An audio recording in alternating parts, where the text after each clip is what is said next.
Why are you here? Wake up. I screamed when I visited my in-laws' house and saw the doghouse in the backyard. To my horror, my 14-year-old niece was lying there in tatters. I hastily called an ambulance and immediately contacted my sister-in-law. However, when I tried to tell her about my niece, I received an unexpected response. That child is studying abroad in France. My sister-in-law said that bluntly and then hung up abruptly. What on earth was going on? Completely baffled by this inconsistency, I set out to uncover the truth. What I discovered was the worst possible scenario. I got married when I was 25. However, I soon lost my husband and had been single for 7 years since then. Having lost my parents at a young age, I was so grief-stricken when my husband passed away that I became too ill to work. At that time, it was my in-laws who worried about me. They even supported me financially until I could return to work. Mother-in-law, I'm so sorry for all the trouble I've caused you. What are you saying, Jennifer?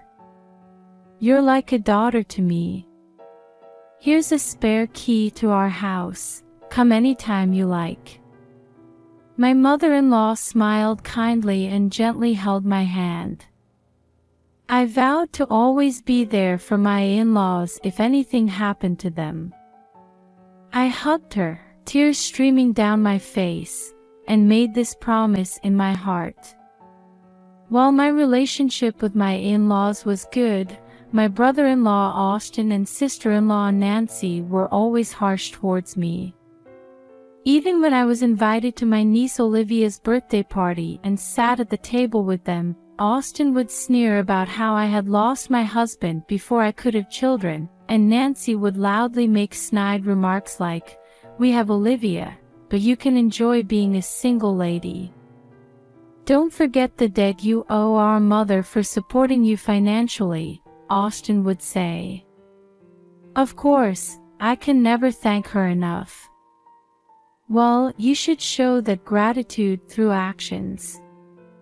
How about helping out with Olivia's tuition? When Austin said this, Nancy nodded in agreement, and my mother-in-law raised her voice, her face red with anger. You too, that's enough. How could you say such things? It's all right. You all supported me when I was alone and going through hard times. My mother-in-law always scolded the couple, but I took their words to heart. It wasn't just because I felt indebted to my in-laws. Aunt Jennifer, are you okay? Dad and Mom can be pretty harsh with their words. The one who looked at me with concern and said this was 14-year-old Olivia. She was a quiet girl with short hair and glasses, and she was very attached to me. When I had lost my husband and was at a loss, my niece often visited my house to cheer me up. Olivia would listen to me talk about my work with sparkling eyes, saying, "Aunt Jennifer, you work for an international trading company and deal with people from all over the world, right? I'm so envious."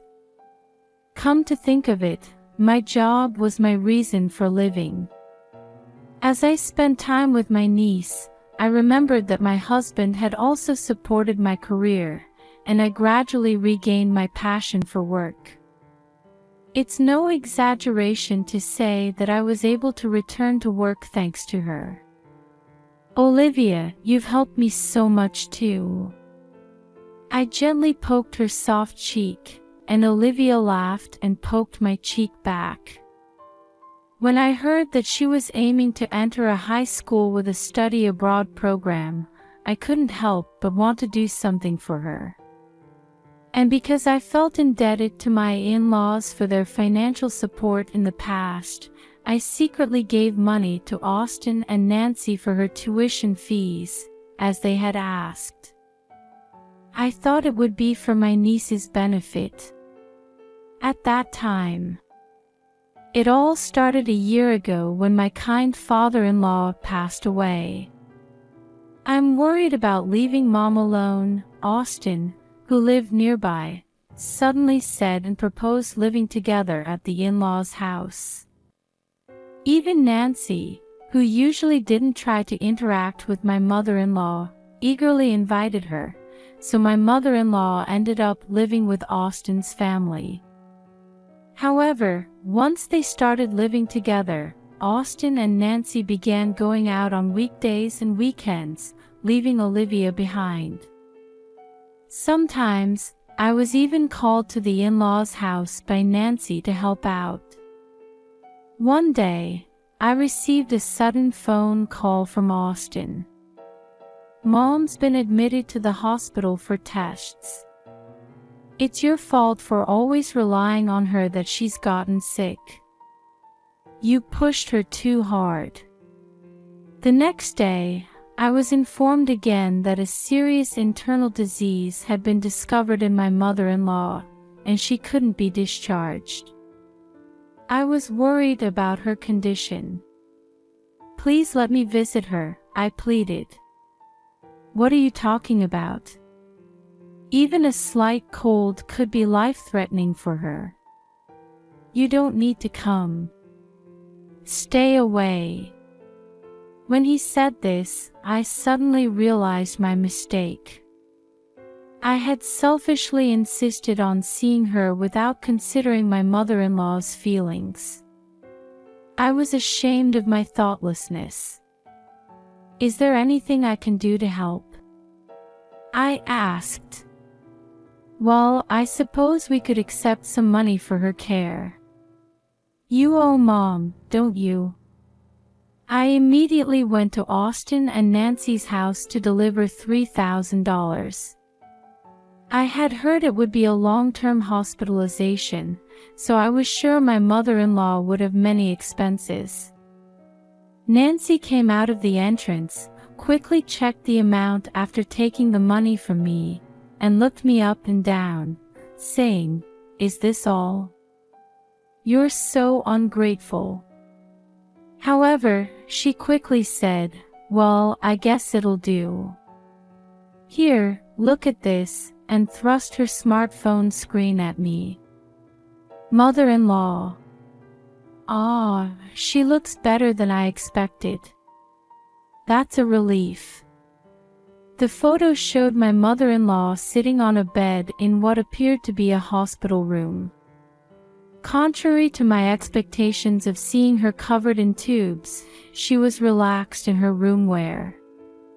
However, seeing my relief, Nancy sighed and said, "This is just a photo from when she was admitted for tests. It's much worse now. Please let me know if there's anything else I can do." I was frustrated that I couldn't help with the nursing care, as I was told that only Austin could enter the hospital room for hygiene reasons. After that, I started receiving frequent calls from him, asking for financial assistance for the treatment. I want Mom to receive the most advanced treatment, but it's too expensive to cover entirely out of pocket. You should pay too. According to him, my mother-in-law's health insurance didn't cover advanced medical care. I worked hard, believing that if it was for her to receive good treatment, it was worth it, and I gave him money whenever he asked. If this could make my mother-in-law healthy again, it was a small price to pay. I was also in daily email contact with my niece, who was worried about my mother-in-law, and we encouraged each other. At this time, I believed without a doubt that everything would turn out well. However, one day, I suddenly lost contact with Olivia. I wanted to set a time for our shopping date next week. Thinking she might be busy with plans with her friends since school was on summer break, I just sent an email and waited for her reply. But even by the evening before our planned meeting, there was still no word from her. This is strange. She's not the type of kid who would stand someone up. Feeling suspicious, I tried contacting Nancy, but I couldn't get through to her either. At that moment, feeling an odd sense of unease, I decided to go to the in-laws' house anyway. I arrived at my mother-in-law's house just as the sun was setting. There was no response when I rang the doorbell, and as I was standing there at a loss, I caught a glimpse of an old doghouse in the backyard of the in-laws' house. I knew they had kept a dog in the past, but I hadn't heard that they had started keeping one again. As I was looking at it curiously, I noticed something sticking out of the doghouse. Huh, what's that? It looks like a human hand. It was getting dark, so I couldn't see clearly, but I couldn't leave without checking. So I used the spare key my mother-in-law had given me to enter the house, opened the window leading from the living room to the backyard, and peeked into the doghouse. At that moment, my heart leaped into my throat in shock. To my horror, my niece Olivia was lying in tatters, chained up in the doghouse. "Why are you here? Wake up!" Olivia, sweaty and pale, remained motionless even when I called out to her. I hurriedly called an ambulance and then immediately phoned Nancy. I finally got through to her, but she sounded very annoyed. However, I had no time to worry about that, so I proceeded to explain the situation. "Nancy, I finally got through to you. Actually, Olivia is." But she interrupted me and said something unbelievable. "Oh, that girl is studying abroad in France." Moreover, after saying this, she added, "Austin and I are on a trip, so the house will be empty for about 5 days," and then hung up unilaterally. After that, no matter how many times I called, I couldn't get through. Olivia is here, so what on earth is going on?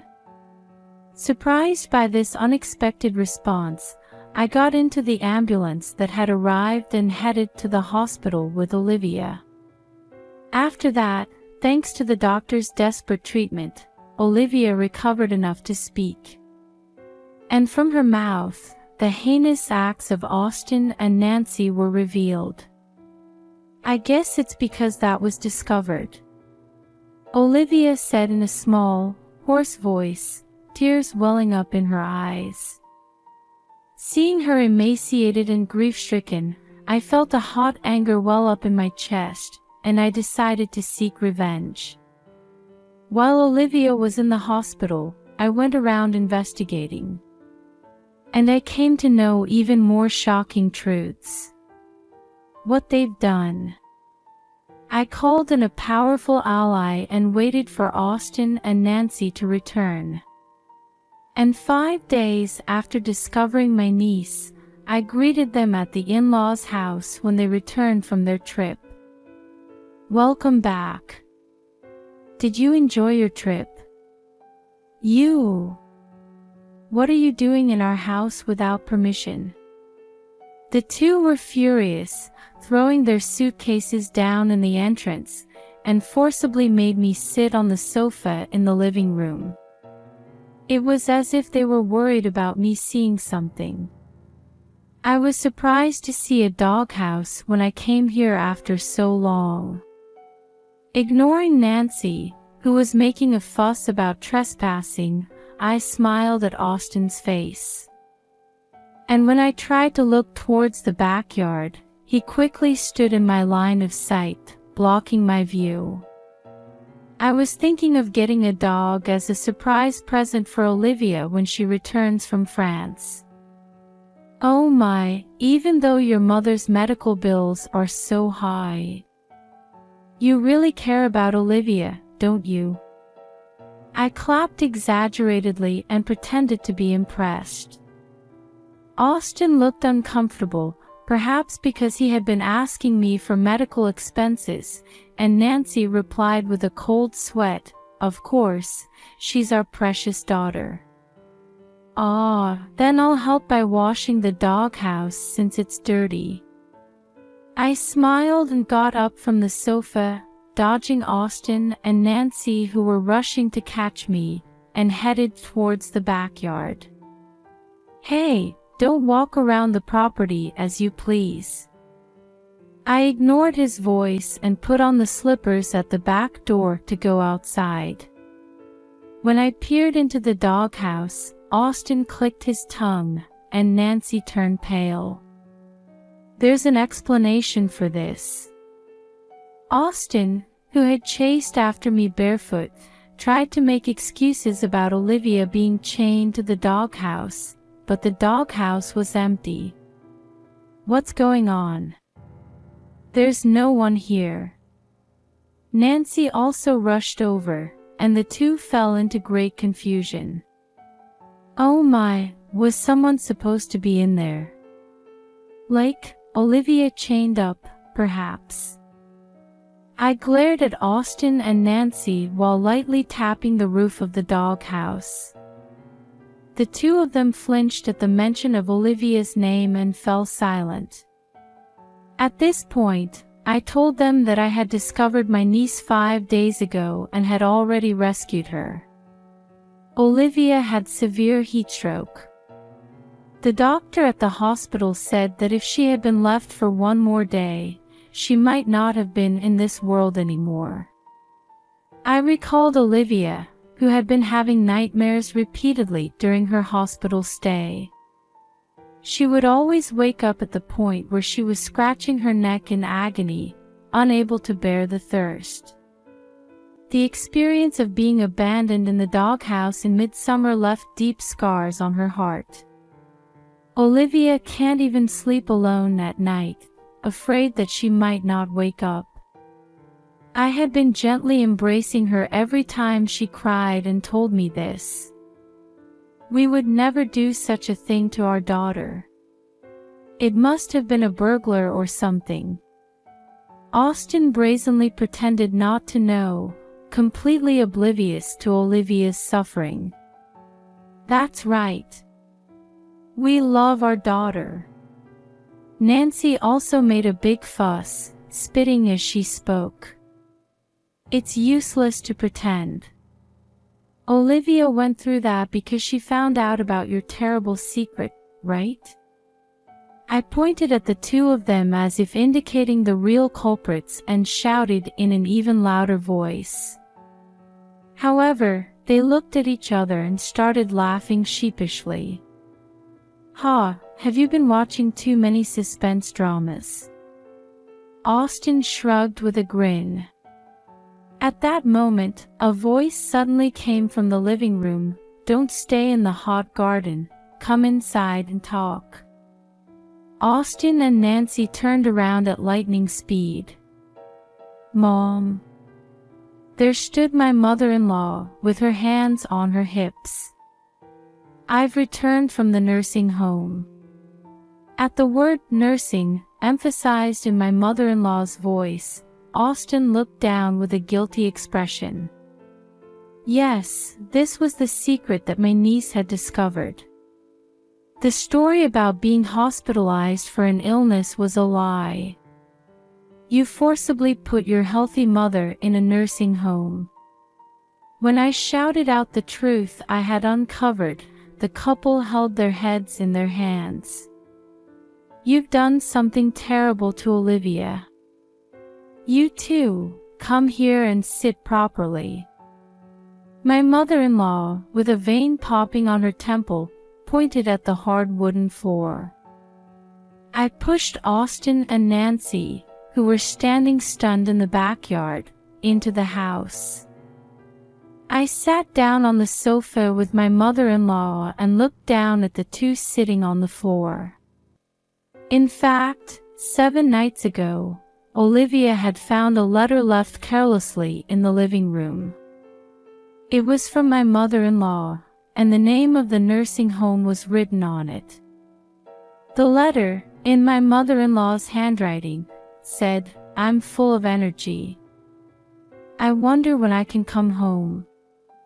Olivia, like me, had been told that Grandma is hospitalized with a serious illness and that she couldn't visit, so she was surprised. She immediately confronted Austin and Nancy, saying, "What's this about? You told Aunt Jennifer that Grandma was in the hospital too, right?" And when she reached for her smartphone to tell me the truth, Nancy screamed, "Stop." The next moment, Austin, with a changed expression, caught Olivia and locked her in a room. According to Olivia, she spent 2 days without food or water after that. When she was dizzy from hunger and heat, Austin and Nancy came to check on her condition. That's when Austin suggested, "If this continues, Jennifer will find out that we've been tricking her for money." "I know, let's make it look like Olivia died of heatstroke while we were on vacation." So the two of them took out the doghouse that had been left in the storage room, put it in the inconspicuous backyard, and chained Olivia there. This way, we don't have to worry about her escaping. Outside, we can definitely get rid of her with heatstroke. When we return from our trip, we'll remove the chain, bring her into the house, and then call an ambulance. "It's perfect," Austin said with a smile. That was the last image of her father that Olivia saw. Even if she wanted to call for help, Olivia couldn't even make a sound because she was barely breathing. That's how dangerous her condition was. When I shouted with tears in my voice, Austin and Nancy flinched and hunched their shoulders. My mother-in-law also looked at them coldly. "What's this all about? You didn't use my money or your mother's savings to repay the debt, but for gambling and shopping, didn't you?" I handed my mother-in-law a box full of brand-name bags and accessories that I had found during my evidence search. Seeing this, my mother-in-law's eyes bulged. "For things like this, to Jennifer and Olivia." My mother-in-law grabbed Austin's collar and shook him back and forth. "It hurts. My legs are numb and it hurts." "That's not it. We were trying to increase the money through gambling and pay it all back at once." "That's right. We just had bad luck this time." Nancy chimed in, but my mother-in-law didn't loosen her grip. "Your legs are numb. That's nothing. I wonder what would happen if we left you without food or water for a few days like Olivia." As I glared at them with cold eyes, they must have thought I was serious about locking them up. Austin and Nancy burst into tears. "I've already reported everything to the lawyer. We're working on separating Olivia from you." "No. I'm sorry. It was my fault." Austin apologized, but there was no way we would forgive them. "You're going to pay back all the money I gave you and the savings you embezzled from your mother. And you'll repay your debts yourselves." When my mother-in-law and I shouted these final words, the two collapsed on the spot, crying. At that moment, the police that my mother-in-law had called in advance arrived. Austin and Nancy, their faces a mess of tears and snot, were taken away. After that, they were arrested and put on trial. According to the lawyer, they will likely end up behind bars for what they did to Olivia. The incident caused a big stir in the neighborhood, and when the news reached Austin's company, he was fired. All that was left for them was an enormous debt. The unemployed Austin and Nancy will surely spend the rest of their lives lamenting their miserable circumstances. On the other hand, my mother-in-law took in Olivia and offered to cover all the money I had given to Austin and Nancy. No matter how many times I refused, she wouldn't back down, saying that in return, she would make sure to demand repayment from them when they got out. I decided to live with my mother-in-law to take care of Olivia. Olivia has fully recovered and seems to be able to sleep soundly at night now. She hasn't given up on her dream of working for a trading company like me and is studying hard to prepare for it. Our days of watching over Olivia together with my mother-in-law are full of smiles and happiness.